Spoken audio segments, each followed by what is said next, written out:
शुरू करता हूँ अल्लाह के बबरकत नाम से जो आलमीन का रब है, और दरूद हो मोहम्मद वाले मोहम्मद पर कि जिनके सदके इस जहान की रंगीनियाँ हैं। अबाबी अहले बैत अस्सलाम वालेकुम। मैं हूँ अकबर हसन और हाजिर हूँ मुतवल्ली काबा की छठी किस्त के साथ। हज़रत अब्दुल मुत्तलिब अलैहिस्सलाम के चचा जनाब मुत्तलिब तिजारती सफ़र पर एक दफ़ा यमन गए तो मौसम शदीद सर था, जिसकी वजह से बीमार पड़ गए और रुमान नामी बस्ती में क़याम किया। तबकात इब्न साद में इसी बस्ती का नाम करवान लिखा है।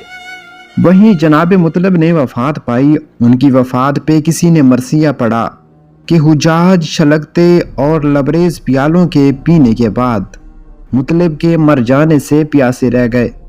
जनाब मुत्तलिब ने ज़िंदगी के 23 साल काबा की तबलीयत के फ़राइज़ सर अंजाम दिए और हाजियों को पानी पिलाया और खाना खिलाया। जनाब मुत्तलिब की वफ़ात के बाद उनकी वसीयत के मुताबिक उनके भतीजे जनाब अब्दुल मुत्तलिब को हाजियों को पानी पिलाने और खाना खिलाने के फ़राइज़ सौंप दिए गए।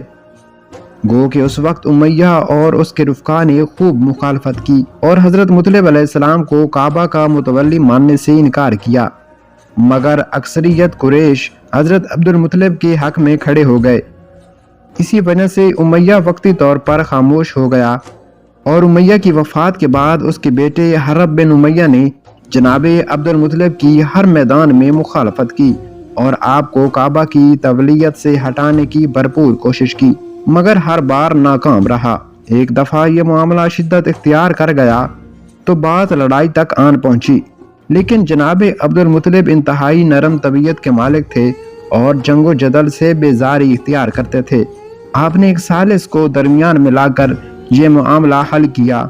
इसके बाद हरब बिन उमैया से अपना रवैया भी नहीं बदला, बल्कि तमाम मामलात में उसे अपने साथ रखा। हर इज्तिमा में उसे अपने साथ लेकर जाते थे और उसे हर मशवरा में रखते थे, मगर हरब ने अपनी और अपने बाप की शिकस्त का गुस्सा हमेशा अपने दिल में रखा और हर मकाम पर बदला लेने की कोशिश की। तो मोअज़्ज़ज़ दोस्तों, आज की किस्त के साथ इतना ही। अगर आपने हमारा YouTube चैनल सब्सक्राइब नहीं किया तो जल्दी से सब्सक्राइब कर दें। मिलेंगे अगली किस्त में, तब तक के लिए अल्लाह निगहबान।